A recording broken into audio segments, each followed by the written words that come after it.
Welcome to Creating a Sense of Belonging in your online course. If you're just joining us, we're starting now. And we're going to just start off, I think, with a couple of questions. We're going to take a look at what is belonging, what are some of these online teaching strategies that we can utilize to support belonging. And then I always try to throw in here, what types of technology can we use to support technology or to support belonging? All right, so as promised, I'd like to go ahead and just utilize the text chat. I didn't want to use the whiteboard and have to jump back and forth today. So if you just want to type in the chat, what comes to mind when you think about belonging? If you have just even a few keywords or phrases that stand out to you, I'm curious what that brings to mind.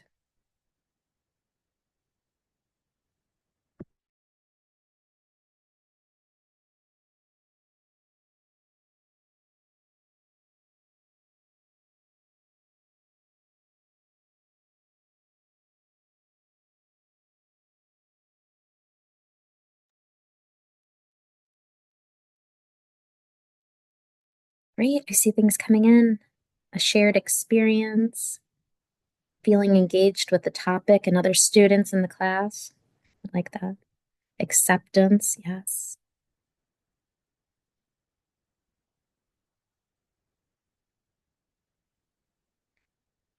Right, there might be other answers coming, but I wanted to take your ideas and see how they meshed with some other definitions out there. For me, one of the words that came to mind was inclusion. And so I thought this was kind of interesting between what is inclusion versus what is belonging. So I thought it would be nice to have a couple of working definitions today. So our Wikipedia definition for an inclusive classroom is a classroom in which all students, irrespective of their abilities or skills, are welcomed holistically. I thought that was kind of an important element.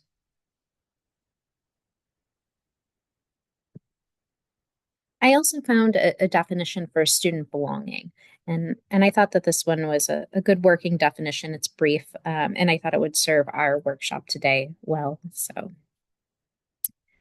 the extent to which students feel personally accepted, respected, included, and supported by others in the school social environment. So I see a lot of those keywords that all of you mentioned in there. So I feel like we're all kind of on the same track, which sounds great and wonderful.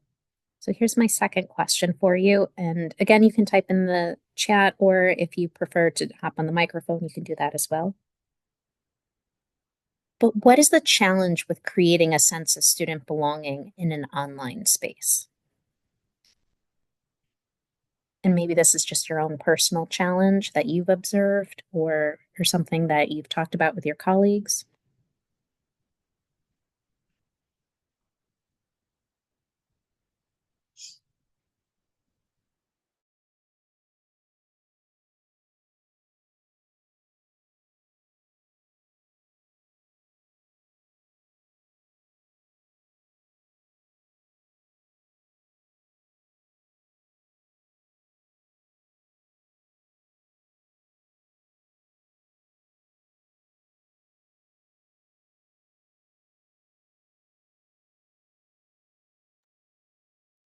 Thanks, Anne. I appreciate you being the first one to type in there. It's always kind of the challenge there.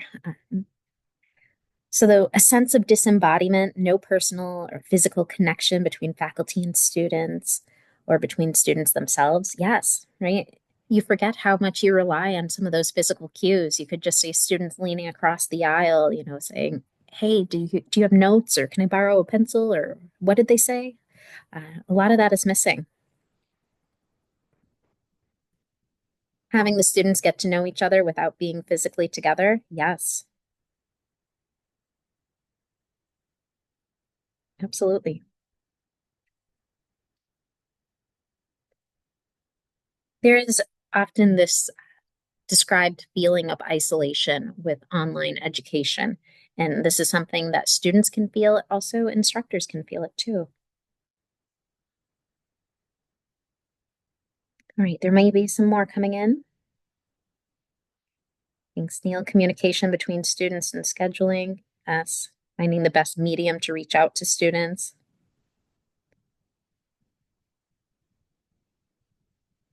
Can't tell if they are with me or not. Yes. Okay.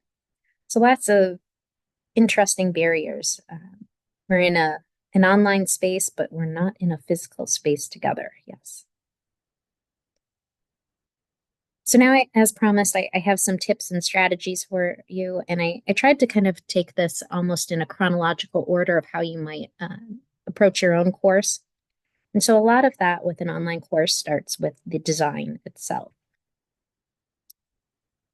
I know this is going to sound funny, but to make students feel like they belong, part of it also means making them feel like they are not a number and that they know which course they're entering.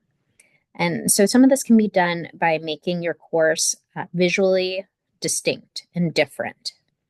So I know these are just going to be a couple of helpful hints here. We're going to get into some more deeper strategies here in just a moment, but never exclude first impressions of your course.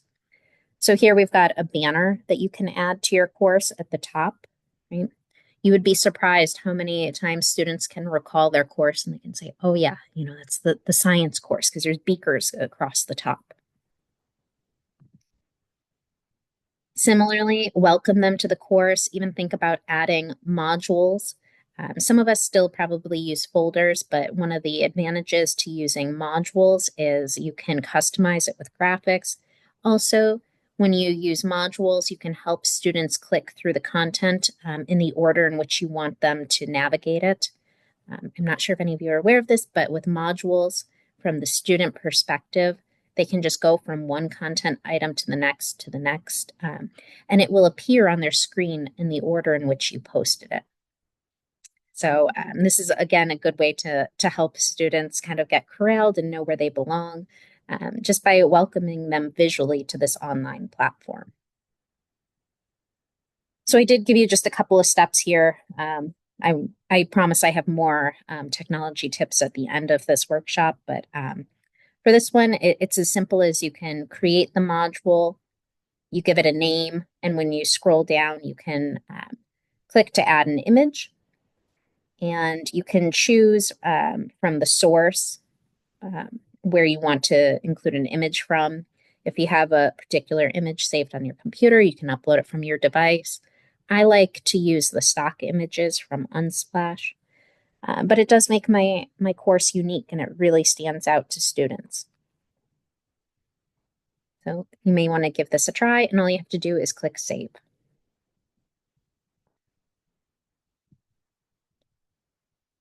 Now, I did not divide this workshop into asynchronous versus synchronous, and I think actually a lot of these things can be adapted for one or the other.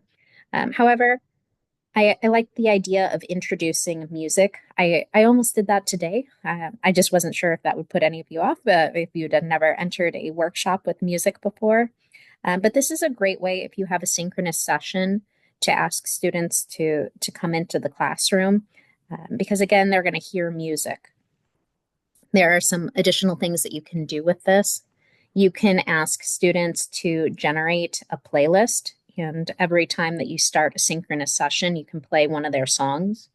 You may want to give them a little bit of guidance on what is considered appropriate music for a college classroom. But this, again, it helps them realize like, oh, this is my classroom, this is where I belong. And it also helps them, kind of stay on pace and on track so they remember to log in a timely fashion. It's particularly helpful also if you play music, say if you give your students a 5-minute break. Once the music ends, they know to resume class with you. Has anybody ever tried playing with that at all? No, I haven't, but I would love to learn how to do that. You know, it doesn't have to be something that you use a lot of technology for. This could be something, as simple as just playing music on a cell phone and having your speaker turned on. Mm, So, thank you.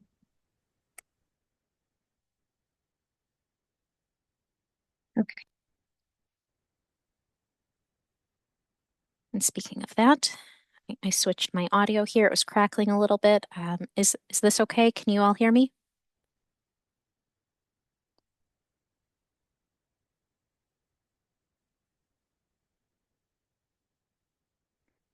And I'm sure you could use audio, music or otherwise, in an asynchronous format. So I think that there's probably a variety of ways that you can implement it. I'd be happy to talk about some other opportunities for you. But absolutely. I don't think audio means that it is only for synchronous sessions. I think it could be used in a variety of ways. The one thing that would change is probably students would be logging in at different times and maybe clicking on links at different, intervals. Great. Glad my audio is working. Thank you.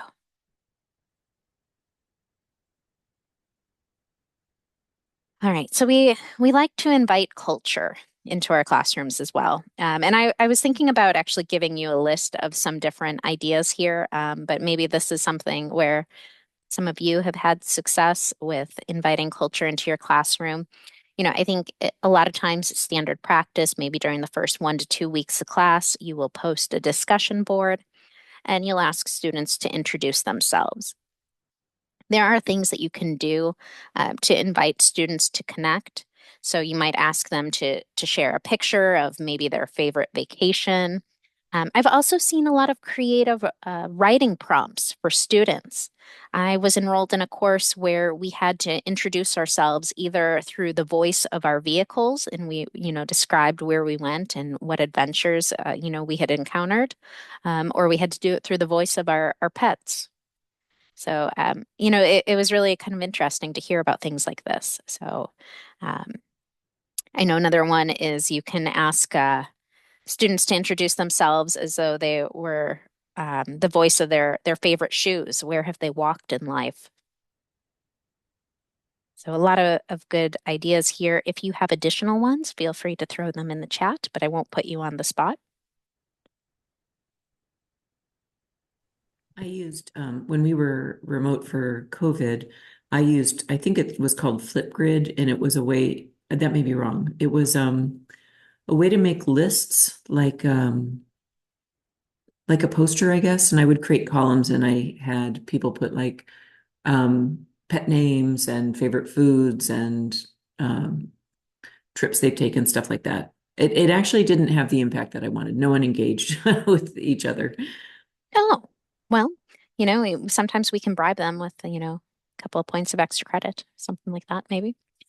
You never know. Flipgrid, it's now called Flip, but they're hiding it behind a paywall. So you might have some other interesting tools. I've had a lot of really good luck with Canva, if you're ever interested in using something like that or just testing out a new tool. Great, Thanks. thank you.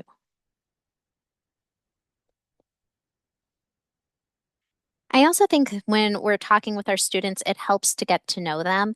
Now, this is not a survey that I created. This was actually created by my director, and I was so impressed with it. I asked if he would mind sharing it with me. So these are a couple of screenshots, but actually, what I can do is I can send you the link to this survey that he uses for his grad students. You can adapt it any way you like. It's just a Google form. But this is how he collects information from his students early on. Just asking them, well, what is your preferred name? What can I call you? Um, where do you live? Things like that. And I've got a second page here. These are some of the more interesting questions. I like this. What characteristic has your favorite professor or teacher as espoused in helping you learn and grow as a student? Um, He also had the reverse of this question, what characteristics has your least favorite professor or teacher, demonstrated that stunted you as a student? What stunted your growth as a student? And I thought that was really interesting too. We don't want our students to shut down. So what is it that gets them excited to learn, and what's that point where they get turned away from their coursework? And what are your expectations for the course, for the instructor, for yourself?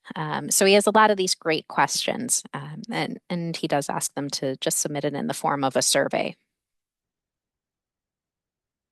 So I will share the link with you. He said you're more than welcome to copy it, to adapt it, but it might inspire you just for something you can do to get to know your students.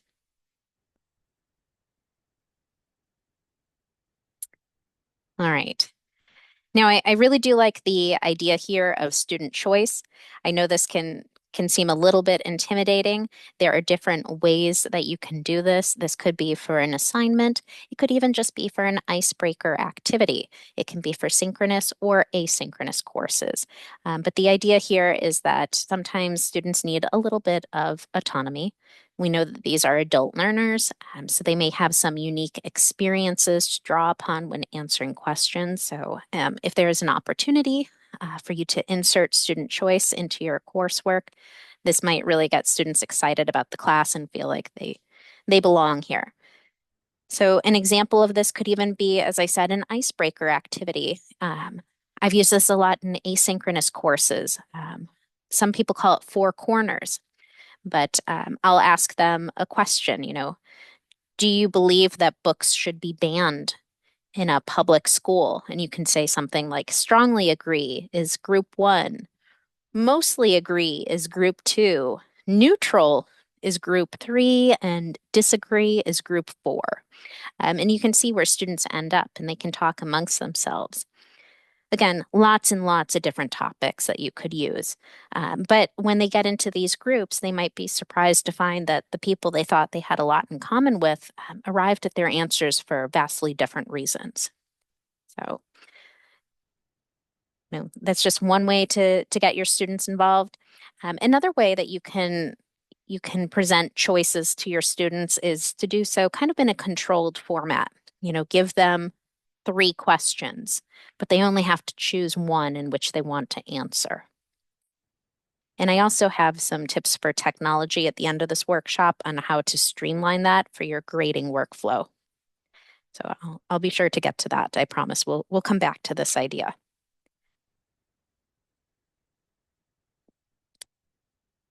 So another idea that I have for helping your students feel like they belong in your online space is to embrace the fact that you are not contained to a physical classroom environment.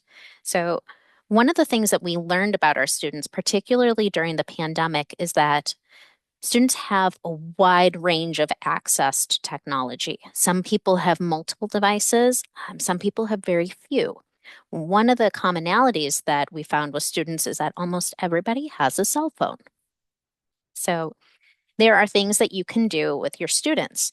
For instance, you can ask them to go out into the world. You can ask them to go out and when they're doing their grocery shopping, when they're just out and about with their families, and to take a picture of something, maybe a concept that you presented in class. Another idea that they can do is they can do short recordings on their phones. Most students have access to this, and if you're curious how to help them set it up, we can always help you with that at CITL. But the example that always comes to mind is I worked with an English instructor who assigned a poem for students. And in the end, he changed his mind and he said that students, you must go out and find a poem related to nature. And the only requirement was they had to record themselves reading it outside. So it was really, kind of this wonderful compilation where he was able to show pictures of everybody, standing out in nature. And students also got to pick their poems. So, there's a lot of choices that we have. And we don't just have to think about our students in front of maybe a computer or a laptop. So you can ask students to go out and see guest speakers. You might ask them to try to emulate a lab using items found in their local environment. You can have them look at case studies, or you can have them search their own information from various areas, whether these are internet resources, or you could even ask them to go and see if they can find something in a library.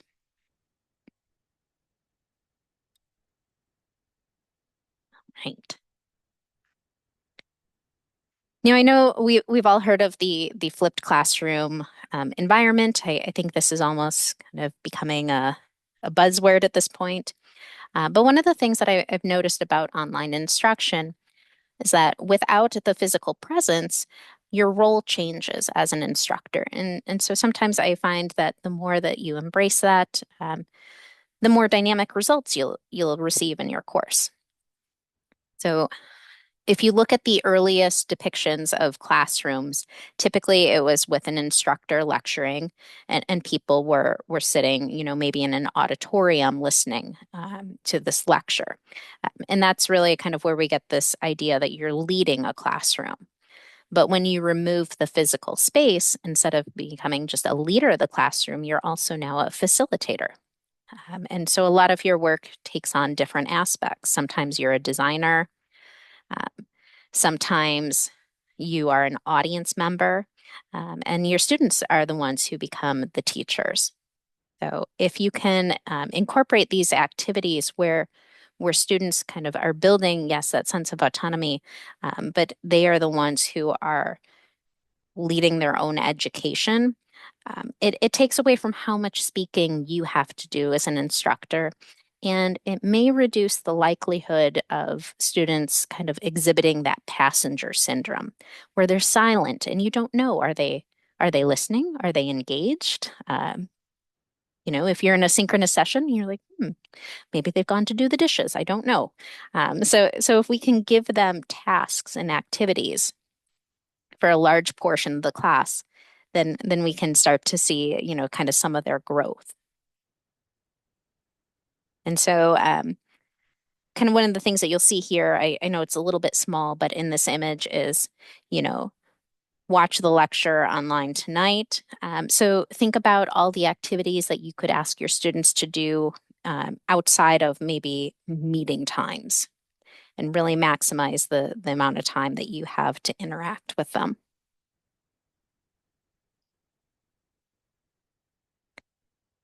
I do also like the idea of gamification. I don't want gamification to be confused, just with playing games. But the idea that students are going to compete or that they're going to exhibit skills, maybe this idea that they're going to go on an adventure. So we do have different forms in which we can do this. For instance, we do have Yellow Dig at NIU, which is a gamified discussion platform. I'm not sure if any of you have used this or thought about using it, but we're more than happy to give you a tour of how it works and show you how to set it up. But it's this idea that you set point values for how students can accrue points for talking with their peers in a discussion board. They'll earn more points maybe if they have a longer post. They could maybe earn points if they remember to log in earlier in the week and respond right away, which helps encourage students not to just wait until the last minute to post their response. So we have other forms of gamification as well. Oftentimes you might think of things like Jeopardy sessions before a large exam, right? You're doing this preparation activity, but it's gamified because you want to interest your students. Some other things that you can do with your students, you can create personalized learning pathways. Maybe you allow students to pick the order in which they're going to study their content. Not saying that students get to pick what they're studying, but you can present them with a couple of different options. Does anybody else have some favorite gamification techniques that they wanted to throw in here?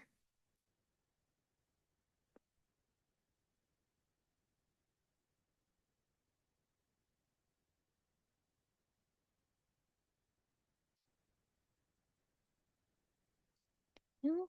Okay. We have a variety of things. I'm just thinking off the top of my head. We have Kaltura, which is NIU's video platform. Some of you may already use this to record and post your lectures. But one of the other things you can do with that is you can take it a step further and you can turn your quizzes into your videos into interactive quizzes. Whether you want it graded or not, that's up to you. But that's a way to help students kind of engage and connect with their, audio and video material. Audio and video material.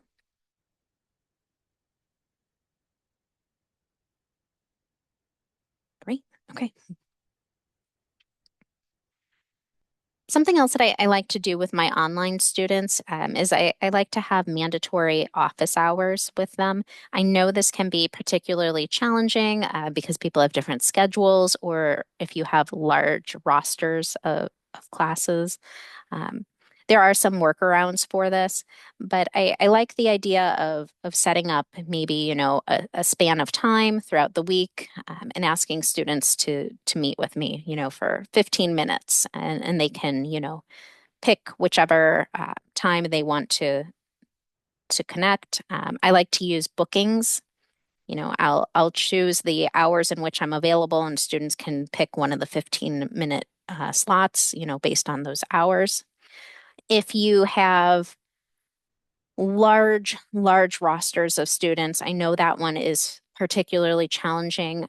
In those instances, you might ask students to do some sort of a group activity and to try to find maybe just one time where you can meet with the whole group. Because if you try to meet with, 70 students individually, that can be overwhelming.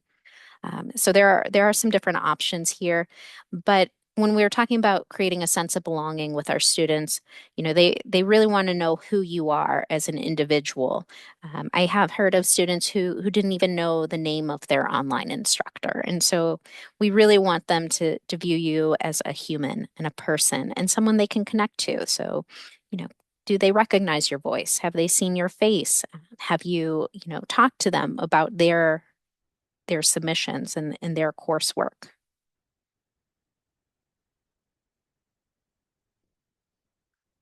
I also like this idea of cultivating diverse content. And there's a bunch of different ways that you can do this. Some instructors make sure to highlight this in their syllabus, and others wait to see if their students will catch on. I don't think there's a right or a wrong way to do it, but there are some options here that I've listed, kind of on the left side of the screen.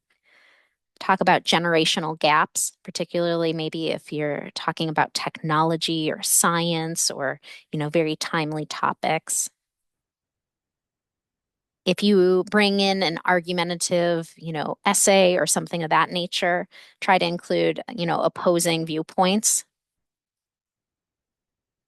You can bring in, of course, authors from different cultural backgrounds and ethnicities, as well as current events. And I know these are just a few of the different ways that you can cultivate diverse content. So I thought at this point I would turn this over to you. So again, your choice out in the text chat or on the microphone. But we're going to take a look at the one on the right here. So an engineering instructor wants to know how they can add diversity into their course material. They are concerned their content is very formulaic. What would you suggest?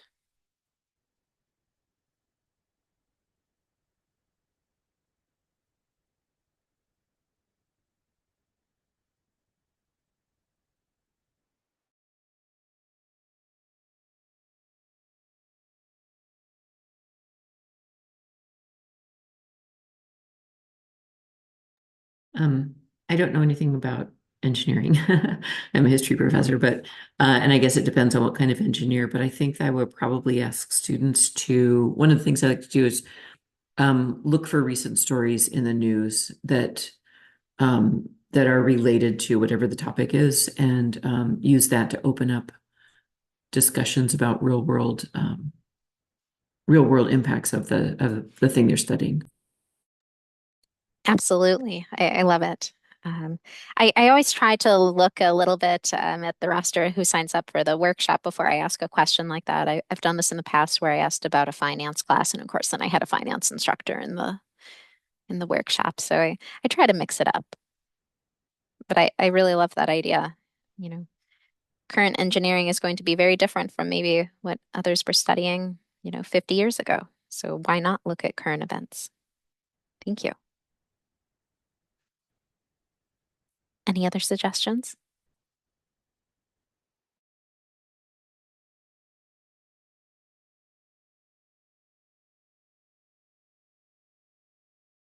Can I ask a question while we're on this topic? Yes, please. Um, are there limits on what we can do now, like with the federal government's attack on DEI? Do we need to be careful, or can we continue on as we always have?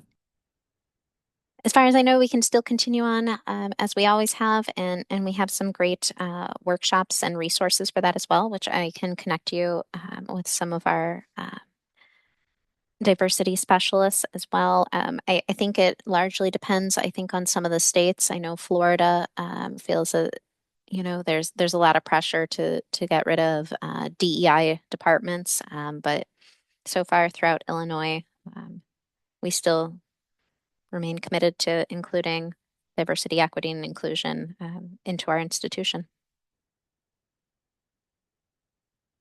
Thanks, Anne, for bringing that up because that's the same thought that occurred to me. Are we free to say anything like that anymore? So thank you. Yes, I know it's a tough subject and a heated subject too, but I haven't seen anything to suggest that we wouldn't want those elements in our institution and in our classroom and in our curriculum. Everything that you see listed here on this screen, talking about, different backgrounds and generational gaps and opposing viewpoints. I think there are ways to include them while being, respectful of those differences. But that's a great question, and I will be happy to send you some more resources regarding that after this workshop. So I'm going to add that to my list of resources. Thank you.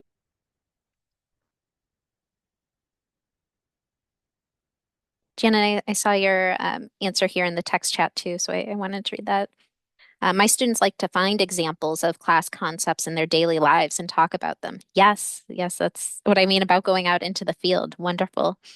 So you usually get a range of experiences from a variety of different perspectives. Yes, I think that we have a lot of adult learners who have a lot of work and life experiences, and if they are willing to point to those concepts that they've learned in class and identify them in their own lives, I really think that heightens that kind of sense of belonging, that they understand like, oh, this course is for me and it applies to my life. I think that's wonderful.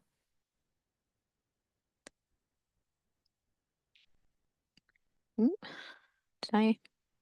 Okay, I thought I missed one.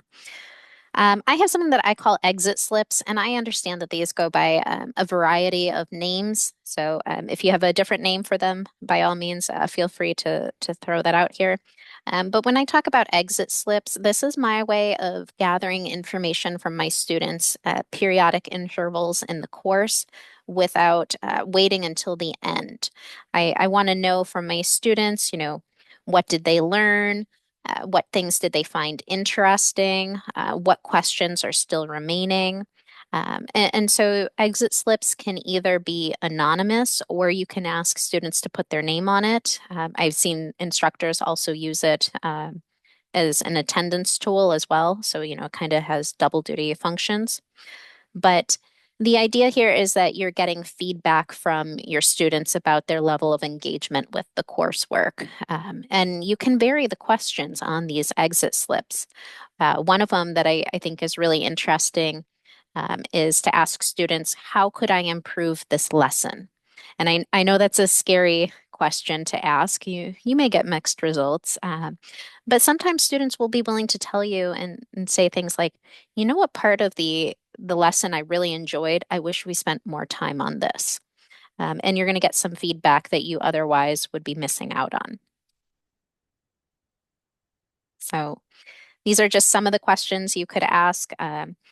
Again, you can give these to students in a synchronous session. You can also do this in an asynchronous format. I think many of us probably use some sort of an organizational structure. I use weekly modules. I think that's a fairly common one.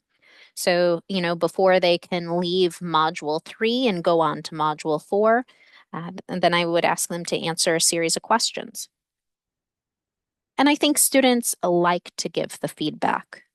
I think that means that they feel that their impression is being, carefully considered, and that their feelings are legitimate and being honored in an academic environment.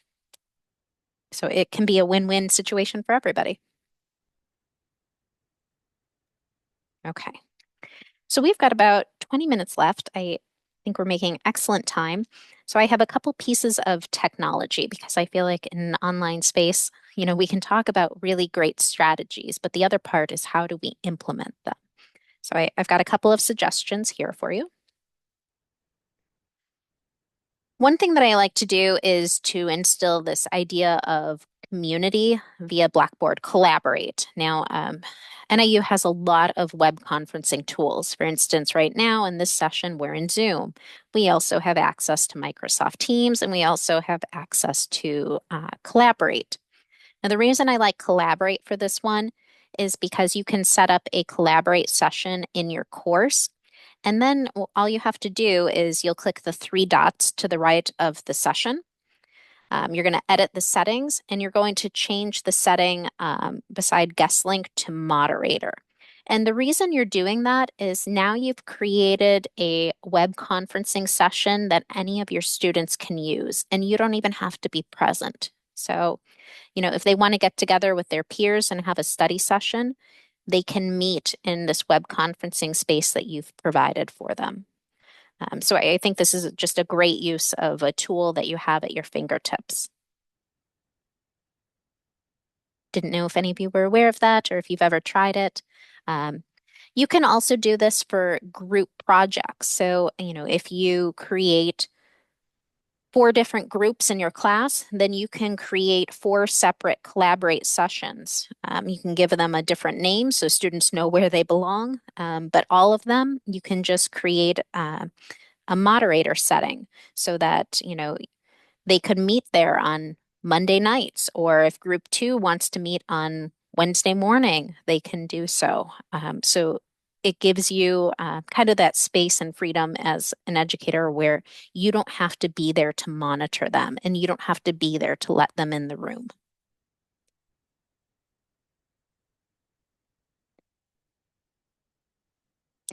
Something else that oh, Sheila, is your hand raised? I don't know how long that's been raised. I just raised it. I just wanted to say I didn't know I could set up Collaborate for them to work as group. But I did a lecture recently, just a semester when we had bad weather, and I put everyone in as moderator, and I was teaching synchronously, and they just kept moving my slides around, and I have to keep telling them, please don't touch those arrows. Yes.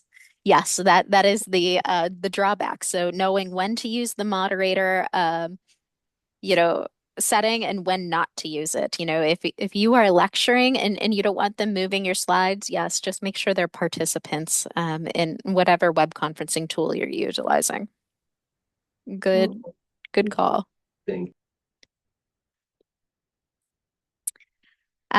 One of the other things that I have here for you is Blackboard Ally. Now, I know we've always talked a lot about accessibility. For me, as an educator, this initially, it confused me. You start off as a subject matter expert, then you're trained as a teacher, and now people are telling you, oh, well, you need to learn about designing courses and setting things up online and thinking about accessibility. But I never really understood that because I hadn't been trained. And so now that there are strides being made to help you do this and to feel like you're empowered and you're in control of your course content, so that students can access your material. Maybe those who have visual impairments can still access your material. Uh, so you may have noticed that there are some different symbols in your course. If you see a capital A, that stands for Blackboard Ally. And students can also see the capital A. That allows them to choose a different file format. So you don't even have to do anything. Just by uploading your content, the LMS system or Blackboard is making it available in other formats. So maybe somebody who has a visual impairment would like an audio version of your PDF file. So that's really, really exciting. and there are indicators like this one. It kind of looks like my oil tank or, like a gas tank, I don't know, in your car, right? The little red meter there. Now that students cannot see. That's to let you know about the level of accessibility of your course content. And if you ever see that indicator, you can click on it, and Blackboard is going to give you some tips for how you can improve your accessibility. For instance, maybe you have an image, but there's no description of the image. So somebody with an e-reader wouldn't know what that picture is. If you just give it a quick description, you'll improve the overall accessibility of your course. They might tell you things like, oh, there's low color contrast. If you use darker colors or darker color font, then it's more legible. So again, I think that just helps students feel like they belong because they know no matter what, they have access to your course content. So some of it's been done for you, and some of it we give hints on how you can start to improve the accessibility on your own, which I always needed. So this is an example of what Blackboard Ally looks like.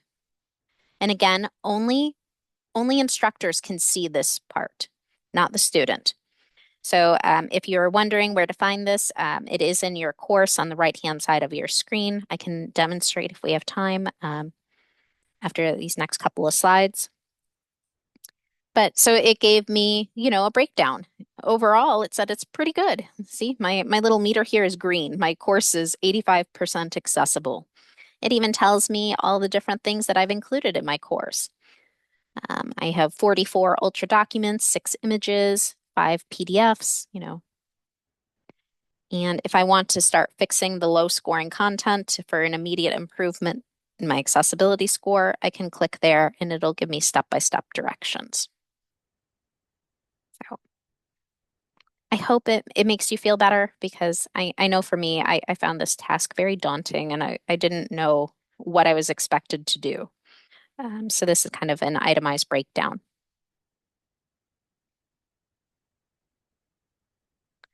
All right.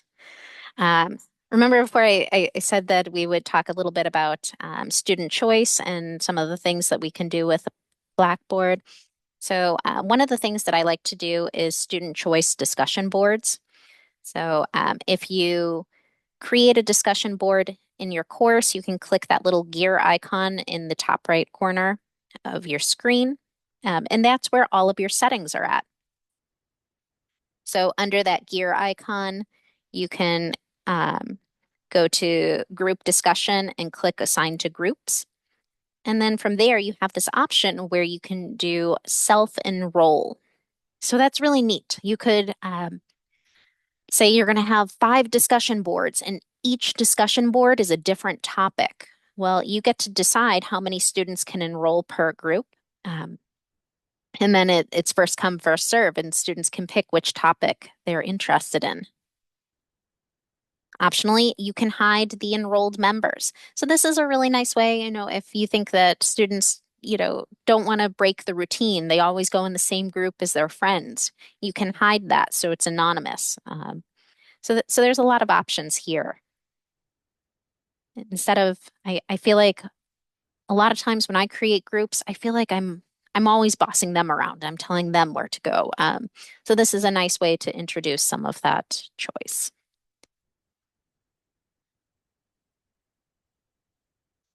All right. So this is just just a screenshot of what that looks like. You can see group of students, it's self-enrollment. I had 3 groups. I can have an enrollment start and end date, which means that students have a due date in which they have to enroll in a group. And I've put a maximum of 8 students per group.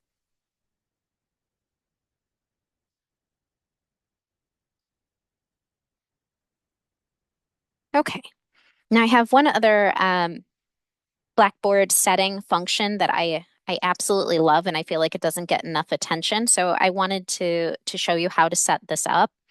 One of the things that I like to do as an instructor is I might say, okay, here are 3 different essay topics, but I need you to choose one. The problem, though, that I have sometimes as an instructor is I don't want to see all these extra grade columns, right? That gets frustrating for me, as an instructor. I have SA1, I have SA2, and I have SA3. So how do I make sure that they aren't getting, 0 points in the other two options that they didn't choose? Well, you do this all from the grade book.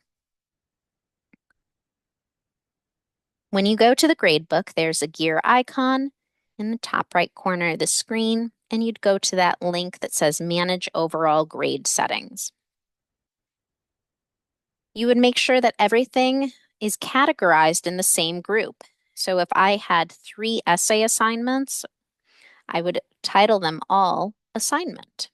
And then I would click that little plus button, that's step 2, that's in a little circle. And when I do that, that's when step 3 happens. This little screen pops open and it says, would you like to drop scores? And I would say yes. So if I gave my students 3 essay options, I only want them to choose one. That means I'm going to drop the 2 lowest scores, right? Because I wouldn't be entering any points for them. And that's it. And I would click save. Once I do that, the grade book takes care of itself. It's not accidentally saying, oh, Megan didn't do essay 1 and she didn't do essay 2, so I'm going to assign her 0 points. Instead, it just kind of grays them out. Did that make sense at all? It did. I've always wondered how to do that. And I just have given up on those sorts of assignments because I couldn't figure it out. Thank you. It is doable. The biggest hint that I can give you is in step number 2 is to make sure that those assignments have their own separate little category.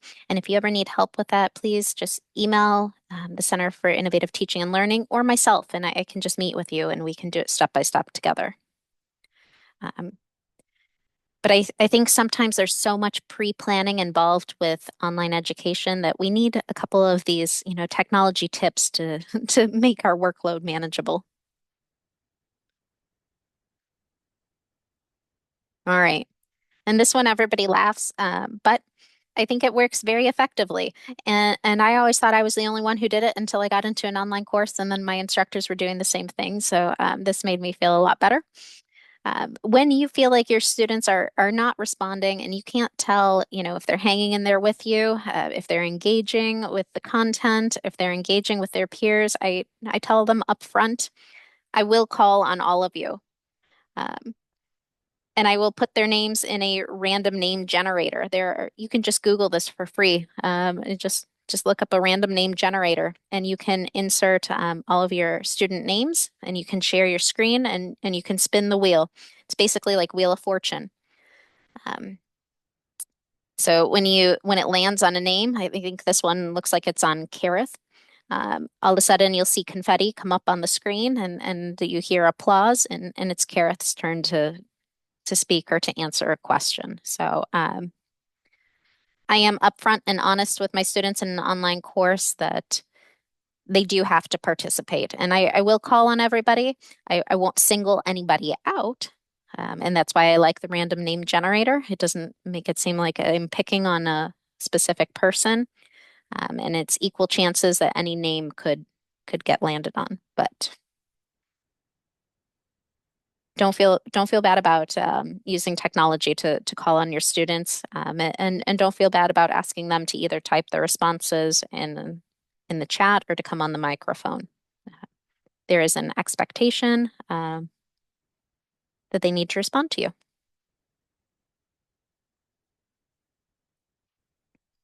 All right, so we're really at the end here. We've got about 7 minutes left, but I just wanted to end on a really good quote. I found this one and I fell in love with it. So diversity is having a seat at the table. Inclusion is having a voice, and belonging is having that voice be heard.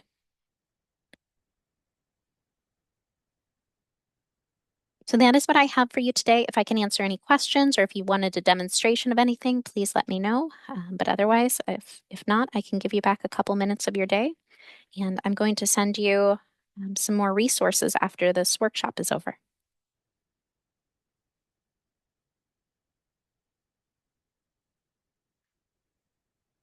Thanks, Thank you. everybody. Thank you so much, Megan. This was great. Wonderful. I learned some new things. Oh, good. I'm glad to hear it. Mm. So I have to put it in practice right away. Sounds wonderful.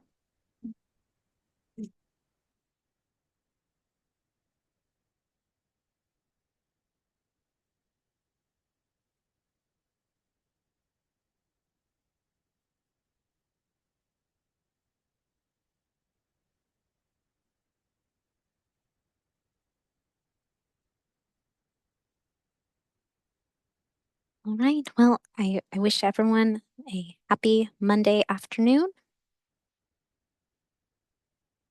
Enjoy the rest of your day.